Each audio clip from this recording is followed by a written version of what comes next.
Okay, so in this lesson we have one last continuation of using our division to help us in finding the zeros or the x-intercepts of our polynomials. And we already learned in our last lesson that if I can use synthetic division or long division and I get 0 as a remainder, then that means that what I have is a 0 of the polynomial function, or an x-intercept, or a solution. So in the last couple of lessons, they've told us where to start. They gave us a starting point. But if I have no starting points, then how would I know what number to try to see if I could figure out what might give me that 0 at the end? How would I know what factor I might need to use? And that's where this rational zero theorem comes in. And it says that if I have some kind of polynomial, and I know it looks kind of weird, but it's just saying some number, coefficient, and x raised to a power, and then the power just keeps reducing until I get down to the constant, then the factors are going to be found from the leading coefficient and the constant at the end.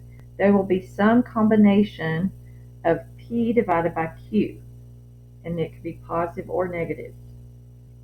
So what they're saying here is the last number in your polynomial is p, the lead coefficient is q, and you want to find all of the factors of p and q. So let's start with that. The factors of p. Well, p is 3, so the only things that divide into 3 are 1 and 3. And then we want to find the factors of q. Well, in this case, q is 2, and the only things that divide into 2 are 1 and 2. So when I'm making a list of possible rational zeros, things that I might want to try in my little box in synthetic division, it's going to be in the list of these numbers divided by these numbers. So my list of p's over q's would be plus or minus, and then I just list them. 1 divided by 1 is 1. 3 divided by 1 would be 3. 1 divided by 2 would be 1/2. And then 3 divided by 2 would be 3/2. So if there is a number that's going to give me a 0, it would be in this list. So part of what we're doing today is just making the list. Can we figure out the list? So find the factors of p, the factors of q, and divide them out. And we get our list. So let's try another one. Here's p. In this case, there is no lead coefficient, so that means it's understood to be 1. So the factors of p, for 16, we've got 1 that will go in there, 2 will go in there, 4 goes in there, 8, and then 16. So quite a few factors of 16. For q is just 1, so the only thing there is 1. So my list of p divided by q is going to be plus or minus all of these numbers over 1. So just 1 over 1, 2 over 1, 4 over 1, 8 over 1, 16 over 1, just 1, 2, 4, 8, and 16. One more where we're just making the list. So there's our p and our q. Factors of p, factors of 6, we've got 1 going in there, 2, 3, and 6. And for q, 4 can be divided by 1, 2, and 4. So this PQ list is probably going to be pretty long.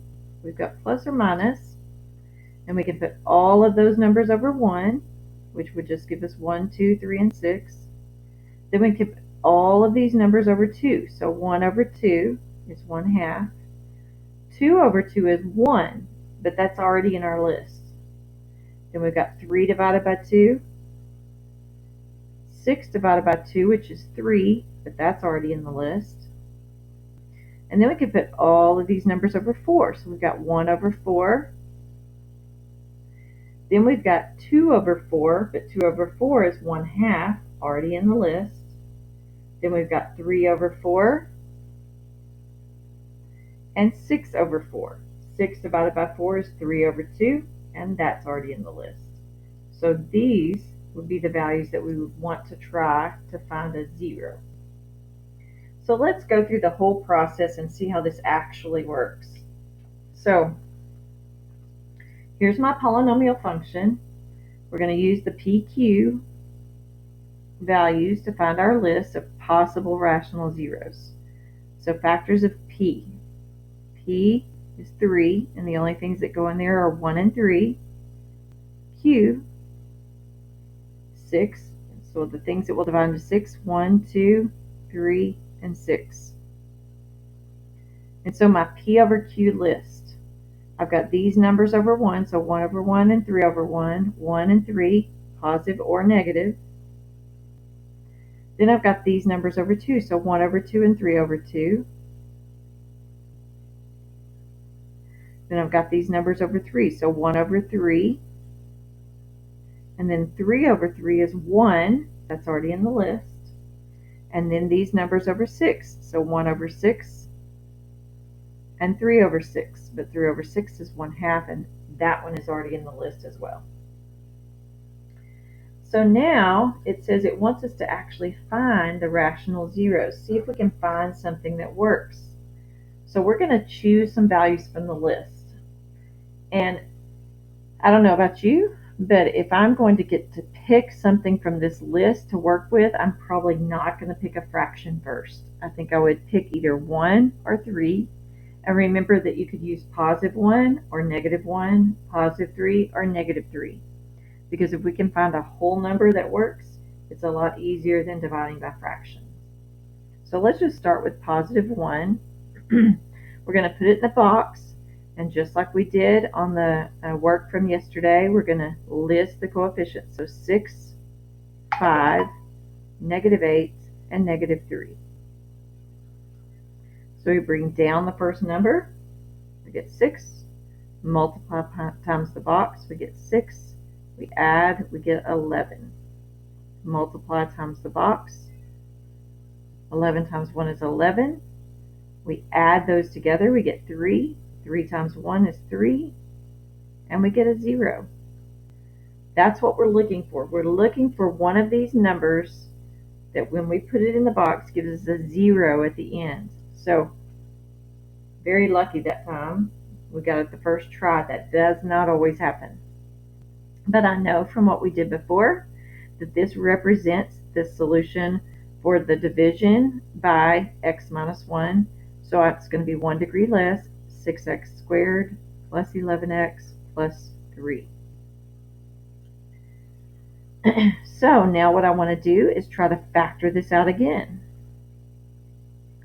So 6x squared, it probably would need to be 3x times 2x. 3 is 1 times 3. Out here I've got 9x, and here I've got 2x.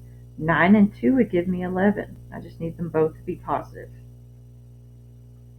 So when it says list as a product of factors, like we were doing on our homework for the last couple of days, we would have these two factors, 3x plus 1, 2x plus 3, and the original factor would be what we got when we divided here. But remember, this came from a factor x minus 1, because when I solve that, I get positive 1. So don't forget to put that back as a x minus 1. If I were to multiply all of these factors together, I would get this original problem. Now here it's wanting to know, what are the zeros? What are the solutions? Well, 1, because it worked, it was in the box, it gave me a 0. But the other solutions I can get by just setting these two factors here equal to 0 and solving. So subtract 1, I get 3x equals -1, divide by 3, and x is -1/3. Or over here, subtract 3, 2x equals -3, divide by 2, x is negative 3/2. So look back at your list. Was negative 1/3 in your list? Yes, it was right here. Negative 1/3. Was 3/2 in your list? Yes, it was right here. The only three numbers out of all of this list that would work to give you a 0 are these three numbers. And that's what we're always looking for, the numbers that are going to give us the zeros. I know you may think this is kind of weird, but as a math teacher, I think that it's pretty awesome that we can learn to figure out the factors by using this rational zero theorem. The first thing we did in this unit was, given the factors, make the sketch. So now that I know how to find the factors, I can make a sketch of any polynomial function as long as I know how to use these rational zeros. All right, we have one more example that we're going to do our P and Q list. So our P and our Q, factors of P. For 6, we've got 1, 2, 3, and 6. Factors of Q, 1 and 2. So our P over Q list is going to be plus or minus all of these numbers over 1. So 1, 2, 3, and 6. And then all of these numbers over 2. So 1 over 2, 2 over 2 is 1, 3 over 2, and 6 over 2 is 3, already in the list. So here's the list of my possible zeros. And again, I'm going to try some of those whole numbers first until I can find one that works. So we'll try 1 again. List the coefficients. And then we're going to divide using synthetic division. Bring down the first number, multiply times the box, and then add these together. Multiply times the box, and then add. We get 18. Multiply, we get 18. Add, we get 12. So we did not get a 0, so that one didn't work for us. So we're going to continue doing this until we find one that does work. So you may want to try 2.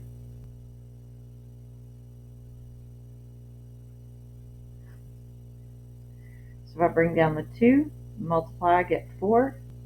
Add, I get 13. Multiply, I get 26. Add, I get 33. Multiply, 66. Add, I get 60. That didn't work either. Now you notice I'm getting further away, so you may want to go back and try a few negative numbers. So I think I may go back and try -1, and then if that doesn't work, I may try -2.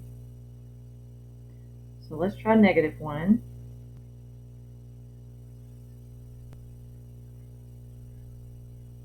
Bring down the first number, multiply, we get -2.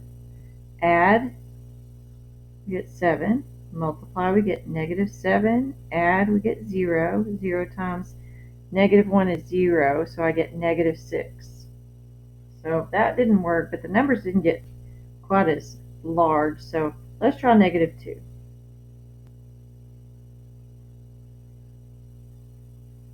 So bring down the first number, multiply times the box, we get -4. Add, we get 5. Multiply, we get -10. Add, we get -3. Multiply, we get +6. Add, we get 0. So there it is. We finally found the one that works. Or one that works. It's not the only one, but we found one that works. So this represents it's called a depressed polynomial. It's 1 degree less than the original, so 2x squared plus 5x minus 3. Okay, so we want to factor that again. So 2x times x would give me the 2x squared, 3 and 1. And I just have to figure out where I want to place them so that it might work to give me a 5 and also multiply to give me -3. So we'll try here first, 3 and 1. This would be 3x and 2x. But in order to get that to give me +5, they would both have to be positive. And if I make them both positive, I'm not going to have a -3. So that's not it. So let's try that again. 2x and x. Let's switch those out. 1 here, 3 out here. Okay, so now I've got 1x and 6x. That would also give me 5. A positive 6 minus 1 is 5. So I want a minus 1 and a plus out here to give me the positive 6, and that would give me my negative 3. So these are the factors. And don't forget that the 0 that we got that worked here was negative 2. So that would have been a factor of x plus 2.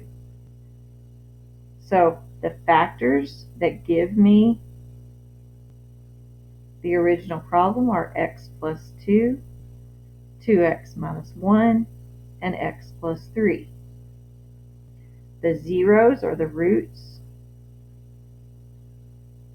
the x-intercepts, are going to be the negative 2 from this factor. And then for the other zeros, I need to set these equal to 0. So 2x minus 1 equal to 0, x plus 3 equal to 0. Oh, sorry, you couldn't see what I was doing. So set those equal to 0, add 1. So I have 2x equals 1, divide by 2, x is 1/2. Subtract 3, x is negative 3. So the things that would have worked in my list, in the original PQ list, are these 3 values here. So these are my factors. These are the places it crosses the x-axis.